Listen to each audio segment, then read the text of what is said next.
Today, we're diving into 4 true Halloween horror stories that have shocked the world, and trust me, these are the kind of stories you'll want to think twice about before heading into the night. On Halloween night, 2011, a young woman named Taylor Van Dest, dressed as a zombie, left her home in Armstrong Doors, Columbia, eager for a night of fun. Taylor, an 18-year-old college student, had plans to meet a friend for a typical Halloween night out, trick-or-treating and a bit of mischief. But she never made it to her destination. Before she disappeared, she sent her friend a chilling text message: "I think I'm being followed."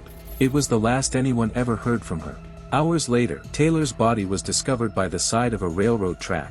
Her head was bleeding, and there were visible bruises around her neck. She was rushed to the hospital, but she didn't survive. Her brutal murder shook the small town of Armstrong Doors, and the police quickly arrested a man named Matthias Forster. Forster confessed to the murder after a 2-hour interrogation.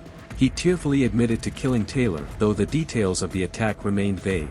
Forster claimed that he just wanted to have sex with her and, when she resisted, he grabbed her by the neck and violently attacked her with a lantern. He then struck her head against a metal tube, leaving her body to die in the street. Forster was convicted of first-degree murder and sentenced to life in prison. But what remains unanswered is why Taylor was targeted that night. Was she just in the wrong place at the wrong time, or was there something darker at play? Another chilling Halloween story begins on a quiet road in Frederica, Delaware. A woman was spotted hanging from a tree by a passerby, but no one thought much of it at first. Given the Halloween season, many assumed it was another creepy decoration, just another part of the spooky atmosphere of the time. But something felt off. The woman was hanging at a height of 4.5 meters, and yet, she looked too lifelike to be a simple prop. For several hours, drivers simply passed by, oblivious to the tragic reality. But when the police arrived, they quickly realized that this wasn't just a decoration. The woman was real. She was 42 years old, and it seemed that she had been hanging there for hours, unnoticed. The police revealed that it appeared to be a suicide, but the eerie nature of the incident, combined with the fact that it happened on Halloween, raised unsettling questions. This wasn't the first time a Halloween hanging had been mistaken for a decoration. In 2015, a similar event occurred in Ohio, where a woman was found hanging from a fence for hours before anyone noticed. In Michigan, 2012, a story far darker than any Halloween costume was unfolding. White, a pastor who had been trusted by the small congregation he served, had a chilling obsession. His desires weren't for spiritual salvation, but for something far more sinister. On that fateful Halloween night, armed with a hammer and rope,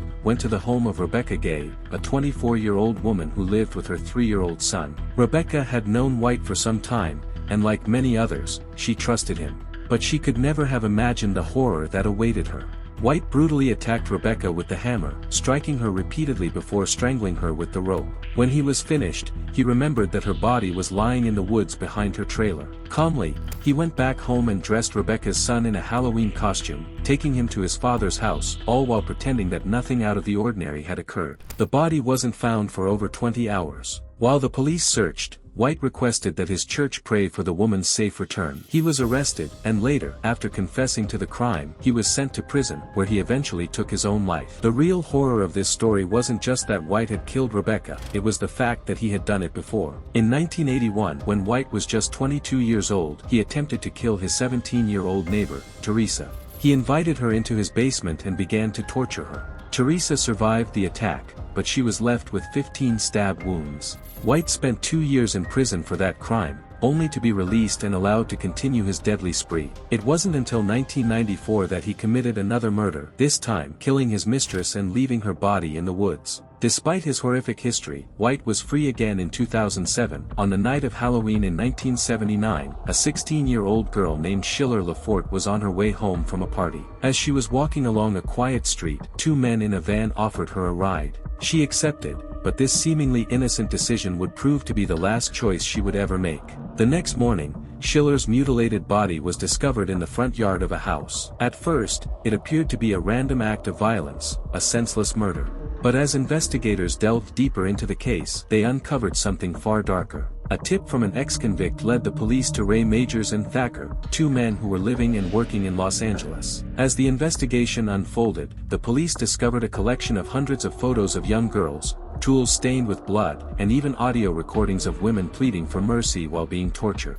Majors and Thacker were part of a sickening group of serial killers who had been abducting, torturing, and murdering young women. But the true horror came when Ray Majors gave a detailed confession of what had happened to Schiller LaForte on that Halloween night. According to Majors, after forcing Schiller into the van, he and Thacker drove around for hours, listening to her screams while they beat and tortured her. The entire ordeal was recorded, and what they did to her is something that no one should ever have to hear. Majors described in his confession how, after torturing Schiller, they strangled her with a wire hanger. Then, in an act of utter depravity, they disposed of her body in an unkempt lawn, as though her life meant nothing. The murderers weren't just interested in killing, they wanted to watch the world react to their grisly actions. The horror of it all was further exacerbated by the fact that Majors and Thacker were so brazen, so unapologetic about what they had done. What made this case even more terrifying was the fact that it wasn't an isolated incident. Majors and Thacker had been involved in a series of similar murders, and their sadistic tendencies only seemed to escalate over time. The police were able to link several unsolved disappearances to the box killer team, but what truly haunted them was the realization that there were likely many more victims whose stories would never be told, whose bodies would never be found. The case of Schiller LaForte, though tragic, became the key to unraveling the larger mystery of Majors and Thacker's reign of terror. But as the investigation progressed, one question remained. How many others had suffered at their hands? How many innocent lives had been taken in the name of their twisted desires? On October 31, 1973, what should have been an ordinary Halloween night turned into a nightmare for the city of Fond du Lac, Wisconsin. Lisa and French, a 9-year-old girl, went out for trick-or-treating, a simple and joyful tradition, but it quickly became the scene of a devastating tragedy. That night, Lisa was lured into the home of a neighbor, Turner, where the unthinkable took place. The crime, marked by extreme violence and the irreplaceable loss of a child, left everyone in shock. The normally peaceful town was consumed by a growing wave of fear and mistrust.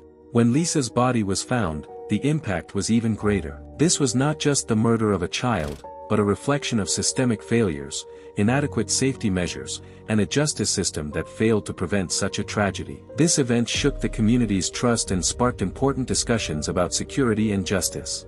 The case not only devastated the community but also triggered legal changes in Wisconsin.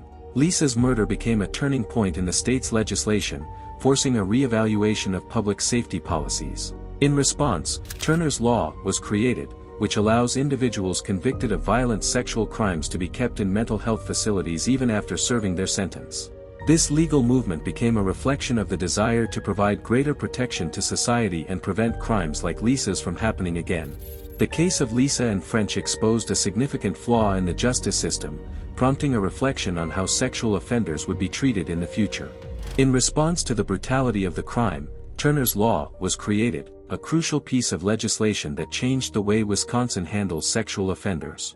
This law was designed to ensure that individuals convicted of such crimes would not simply be released after serving their sentence if they still posed a risk to society. Turner's Law allowed convicted criminals, like Turner, to be kept in mental health facilities if they were deemed a continued threat to public safety. This legal change had a profound impact not only in Wisconsin but also in other jurisdictions, which began to consider implementing similar measures.